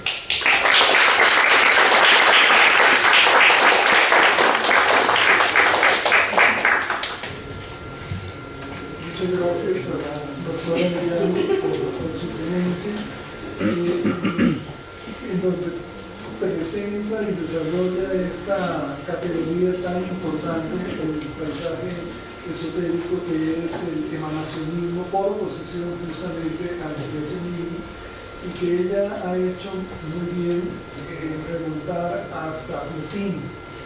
Sin embargo, en los últimos meses estuve como revisando cuestiones justamente de Plotino y de neoplatonismo, y me encontré con una teoría muy curiosa con respecto al maestro de Plotino. Acuérdense que el maestro de Plotino fue Amonio Sacas, un filósofo, digamos, el que sería realmente el fundador del neoplatonismo, si bien nunca escribió, y sus enseñanzas se supone que de alguna manera son las que conforman las enseñanzas de Plotino.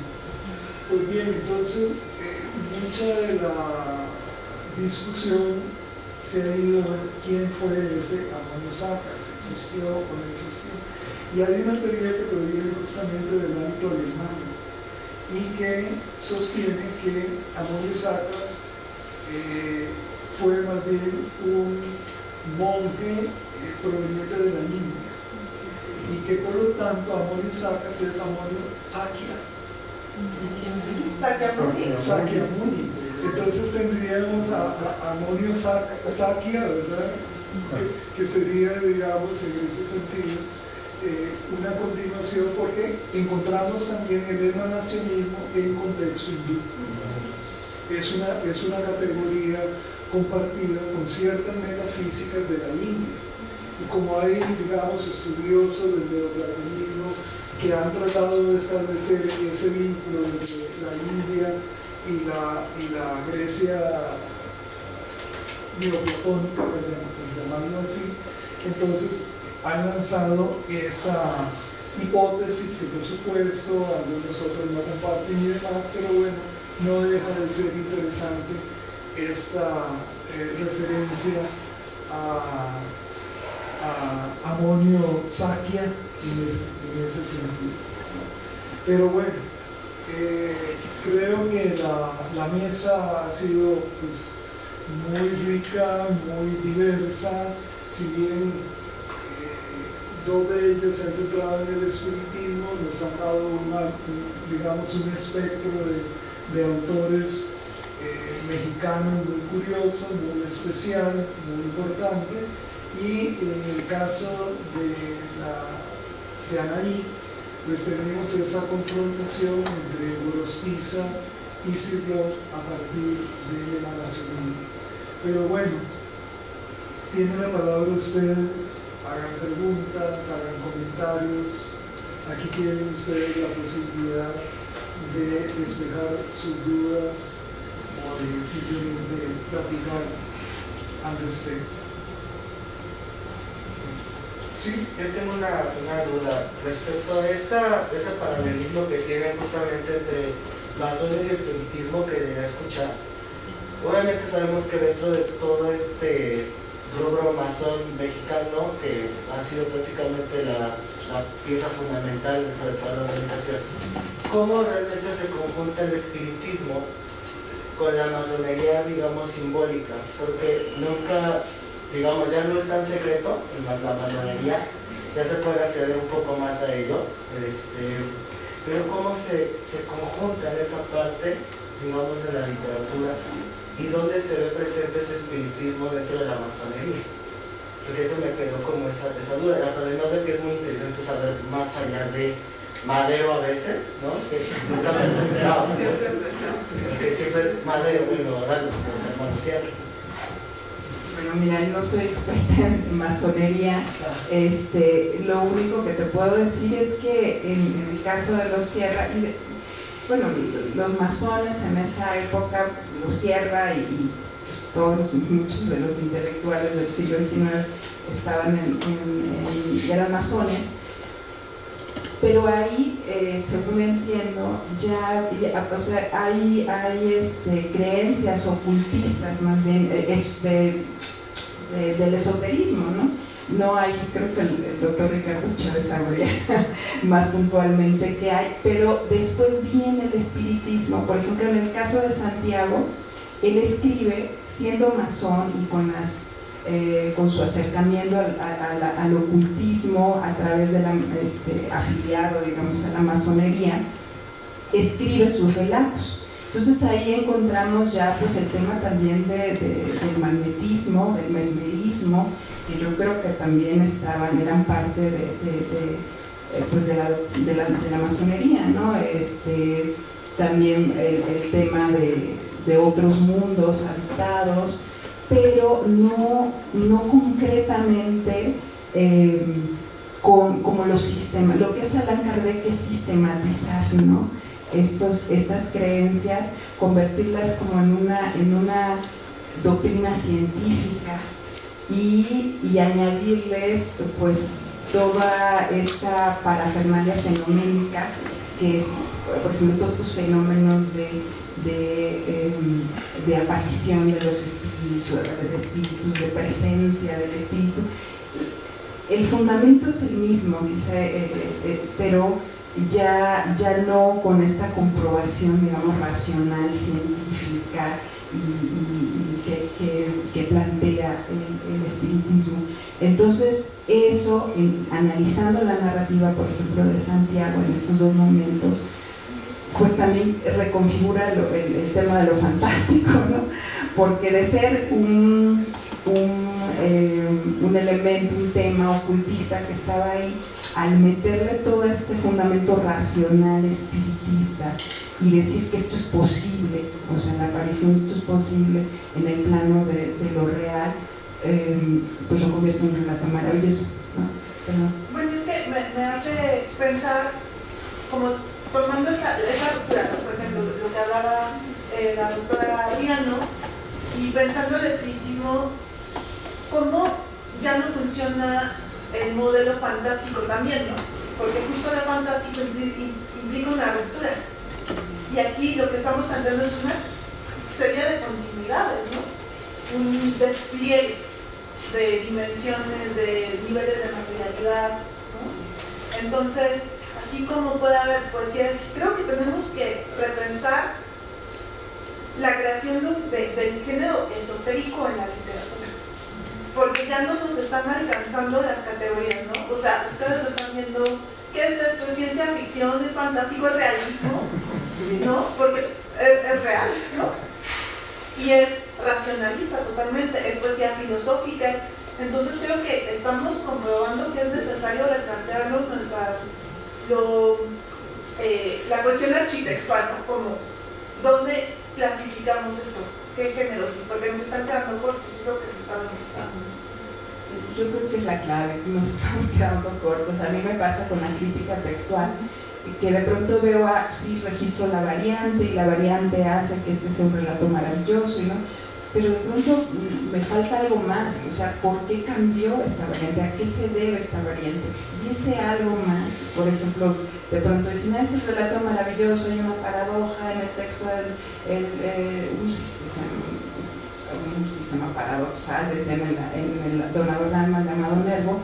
Yo decía, bueno, pero es que está tematizando el espiritismo, y el espiritismo es una paradoja, ¿no? En sí, entonces, cuando analizamos y no tenemos en cuenta cómo se está expresando el esoterismo, cómo está entendiendo el autor el esoterismo y en qué momento se está entendiendo, nos hace quedarnos cortos, porque sí nos replantea. Creo que, no sé si por ahí, hay un ejemplo por ahí para dar claro, pero no quiero agarrárselo yo el micrófono. Yo tengo una pregunta. Es que vemos como diferentes versiones de lo narrativo que es la clave, ¿no? Del mundo esotérico, estos niveles intermedios. Y yo observo en lo espiritista una reticencia a soltar la individualidad, como si sucede ya yéndonos de regreso, ¿no? En el neoplatonismo ya, o sea, dejas el vaso. Y aquí regresa el espíritu casi tal cual era, ¿no? Con su personalidad y sus peculiaridades y todo. Entonces creo que eso a mí me llama la atención del espiritismo, esa retención de una individuo, o sea, esa resistencia a soltar la cáscara, el vaso. No sé cómo... Pues quizás se podría leer como el espiritismo, si uno revisa sus fundamentos, va a tener algunas incongruencias, ¿no? Y de hecho fue lo que más se señalaba, ¿no? Y creo que muchas de estas explicaciones, sí, el espíritu pero conserva elementos de su vida terrenal, y cuando llega al mundo de los espíritus conserva, incluso si tuvo algunos sentimientos, va a conservar esos sentimientos, va a reconocer a otros espíritus que conoció. Entonces, al mismo tiempo que lo plantea en el plano de los espíritus, es, digamos, muy materialista, porque sí conservan las pasiones, los vicios, muchas cosas, ¿no? Pero el punto lo plantean desde, bueno, sí, lo conservan, pero como existe un proceso de una evolución, un ascenso, hay posibilidad de que se vayan desprendiendo aún en el ámbito de los espíritus, los celestiales, etc. Está esa posibilidad de evolucionar, ¿no? Y de progresar. Entonces no es que se desprendan completamente, efectivamente no hay un desprendimiento total, sino que también lo asimilan a un proceso. Pero fue una de las incongruencias que le señalaron mucho. Yo también creo que tiene que ver también con la profunda raíz católica del espiritismo. O sea, ¿no? Que nos cuentas.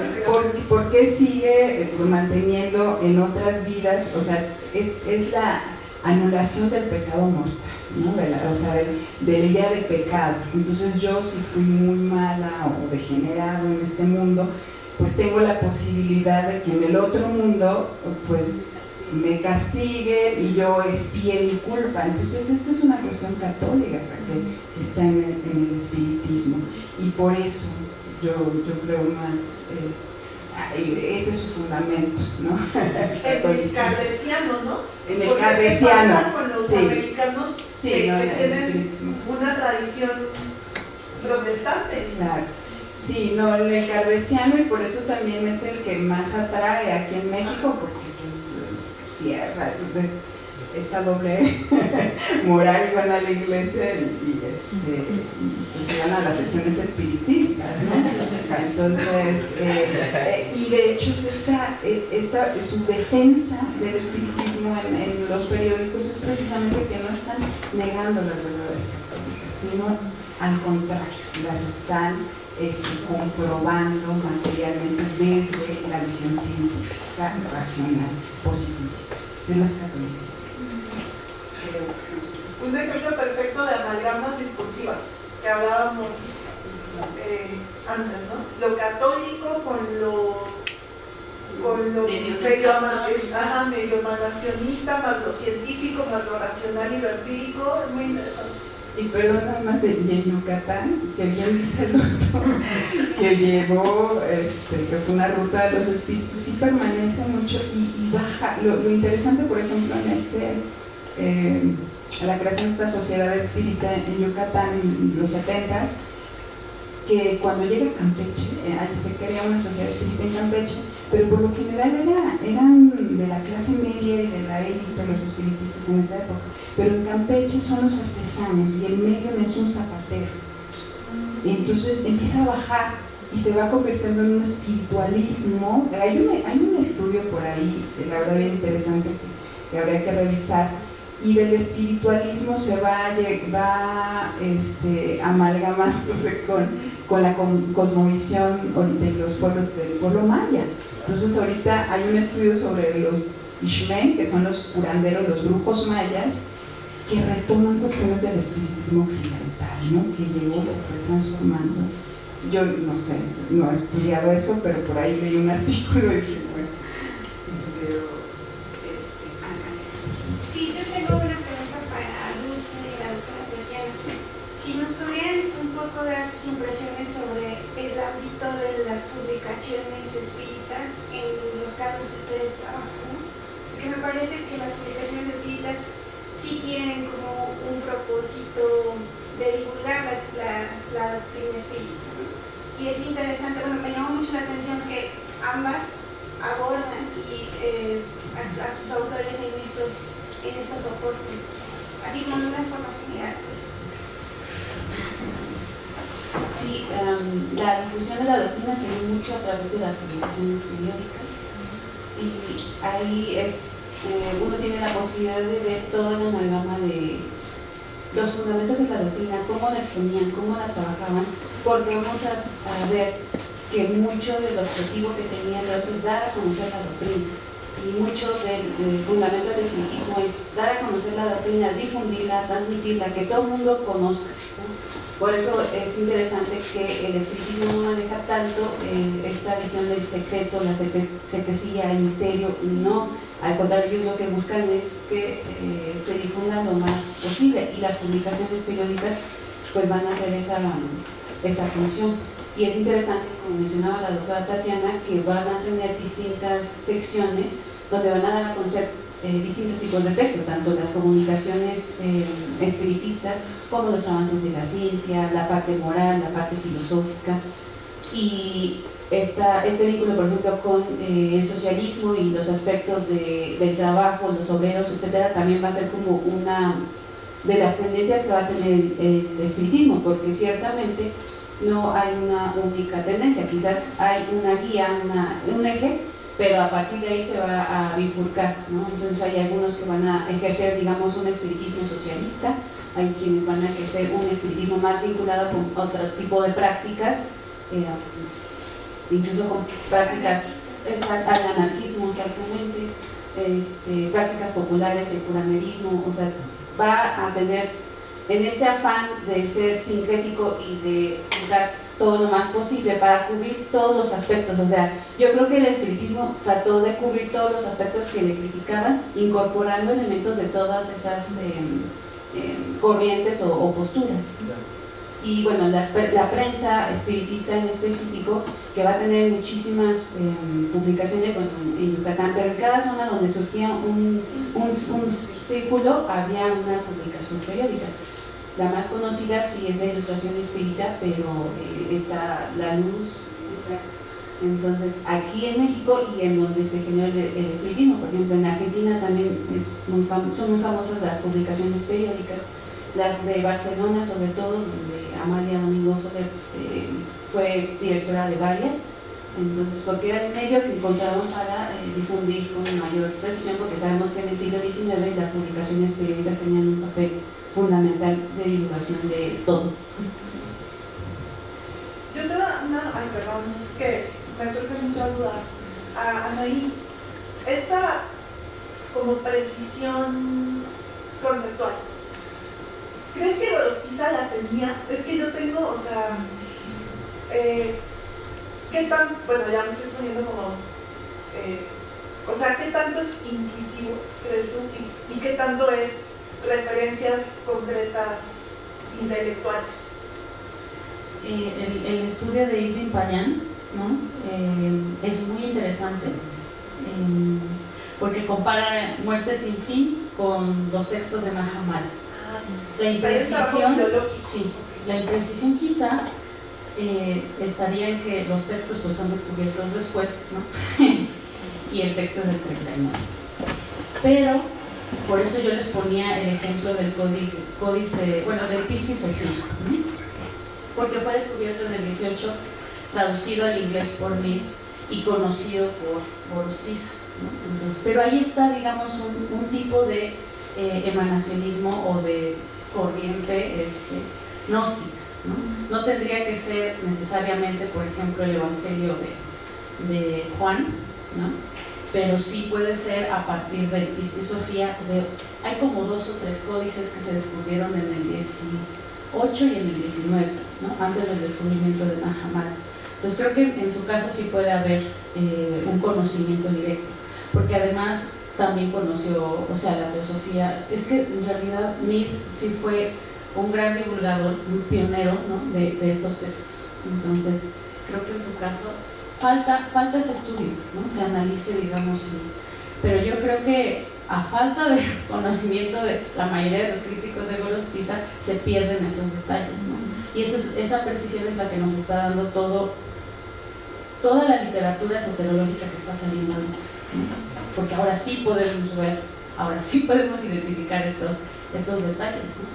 Y antes del descubrimiento era como que no sabemos, medio parece dualista, ¿no? Ahora sabemos que es más bien un dualismo, como dice García Bazán, un dualismo de tejas abajo, o sea, que solo opera el dualismo en la materialidad, pero arriba en el pleroma es monismo, ¿no? Entonces, bueno, no sé si te contestas.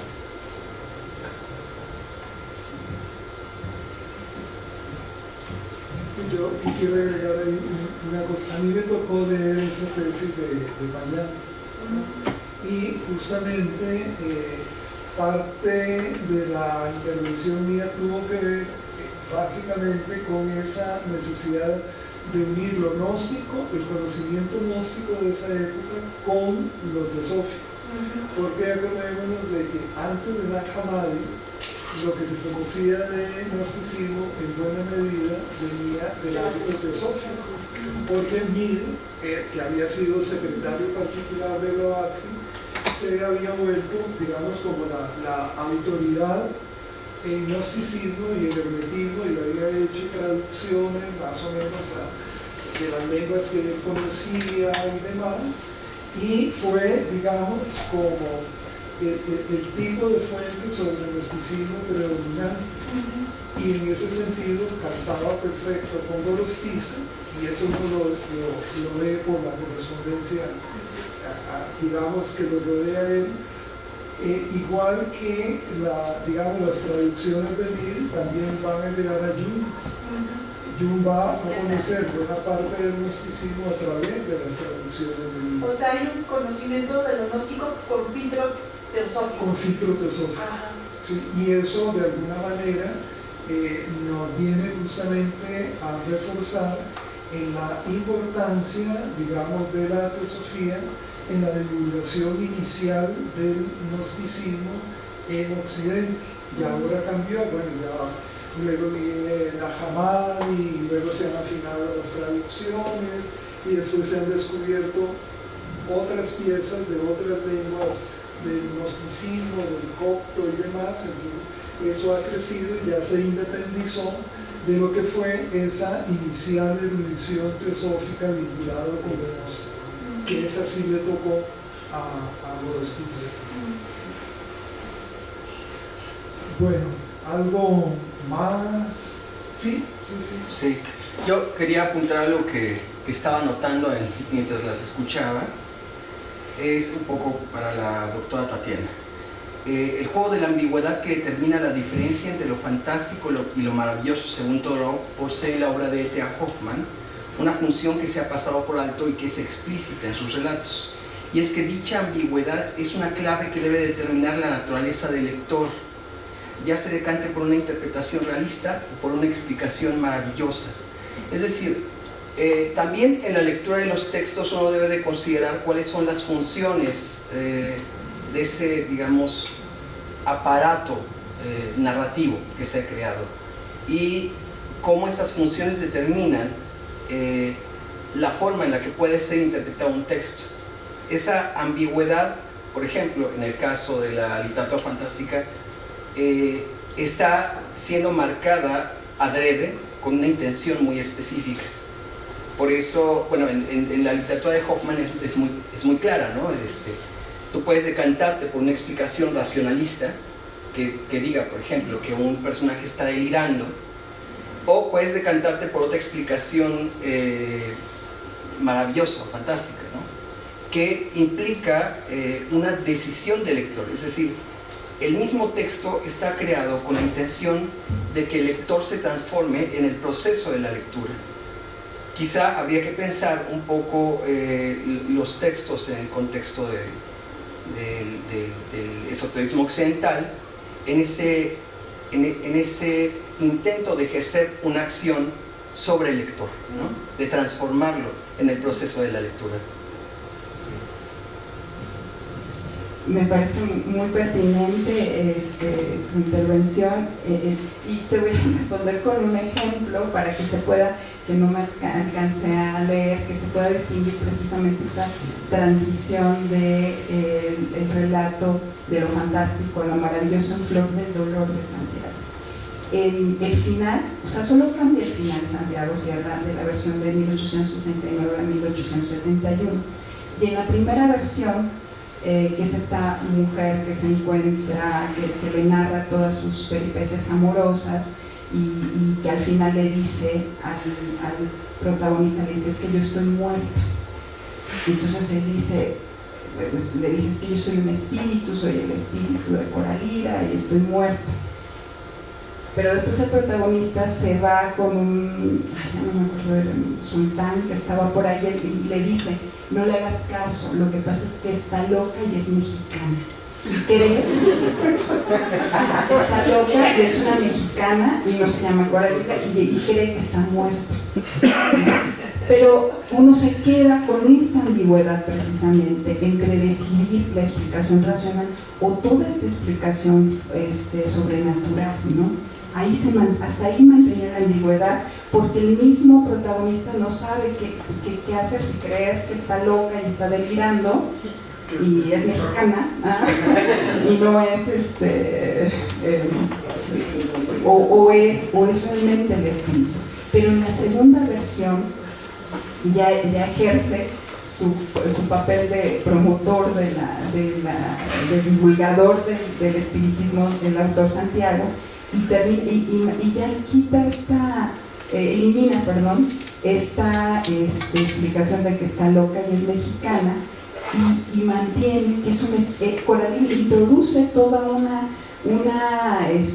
explicación que hace de Coralina, se llama ya, creo que Naniquín en la segunda versión, donde ella dice cómo se desprendió del espíritu, cómo viajó, ya es completamente kardeciana, o sea, cómo está pasando de vida en vida, y al final incluso el autor pone, bueno, esta historia se las terminará de contar Manuel de Olaguibel, que es un poeta que está escribiendo que está publicando con él cuestiones también espiritistas, que es un escritor real, y tú cuando lees además el espacio textual es importante, el medio textual, él lo publica en el domingo y después de esta última entrega de Flor del Dolor, cuando nos dice que Olaguibel nos va a seguir contando esta historia como si él fuera también un medium en el que va a penetrar Coralila y nos da a entender que esto es un dictado de los espíritus y juega con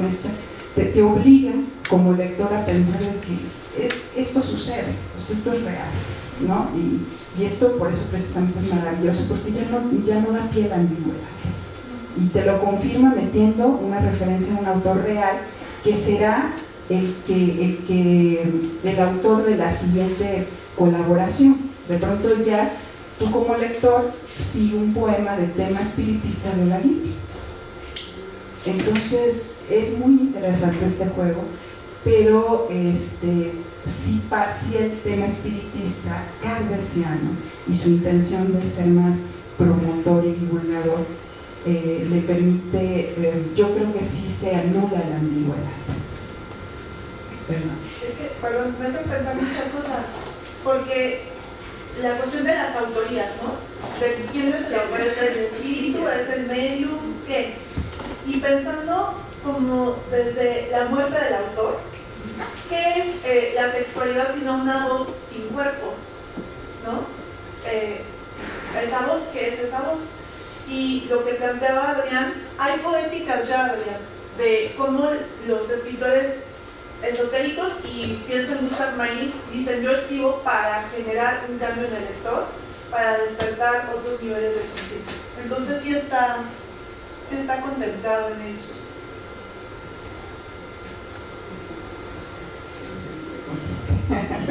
Mejor con un ejemplo. Recordar que Manuel de Olaguibel también lo retoma Castella en una de sus narraciones, también como testigo, ¿no?, de su viaje. Entonces, eso es un autor al cual los espiritistas siempre lo utilizaban y lo ponían como testigo de sus tramas. Que yo creo que eso también es un recurso, o sea, siempre que reconstruían una historia espiritista requerían un testigo. Claro. Entonces, para dar cuenta de que había sucedido la comunicación, la educación, etc., ¿no? Entonces, varios recorren a Francisco Sosa a Olaguibel, que por ejemplo Olaguibel sí publicó propiamente poesía mediúmnica, es decir, la que se presentó ya no solo de tema espiritista, sino mediúnica, es decir, la que se da en las publicaciones. Pero bueno, finalmente esta reflexión sí lleva a preguntarse, bueno, ¿cómo clasificamos o cómo estudiamos este tipo de textos? Porque, por ejemplo, Castella es muy preciso en su caso de decir, bueno, yo soy medium, las comunicaciones que reciba están firmadas por un espíritu, pero dice, pero van a ir firmadas por mí, ¿no? Todas, ¿no? Entonces él firma tanto sus comunicaciones como los textos que no recibió, que escribió, que no recibió en comunicación. Entonces esto sí plantea como revisar. Pero lo cierto es que tenían muy claro también los espiritistas que lo que recibían en comunicación no era con un fin estético, sino era con un fin de dar a conocer el mundo de los espíritus y cómo funcionaba y todo esto. Pero de todas formas eso hay que revisarlo y seguir preguntándose cómo poder estudiar. Muy bien. ¿Algo más? Porque si no, bueno, pues ya acabamos la jornada por el día de hoy. Ven ustedes qué interesante ha estado todo.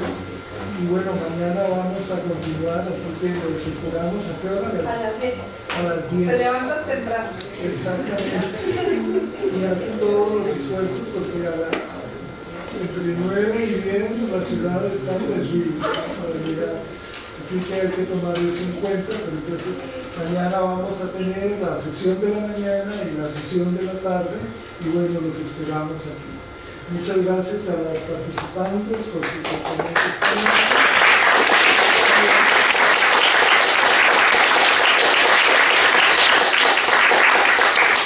Gracias a ustedes por quedarse aquí y participar.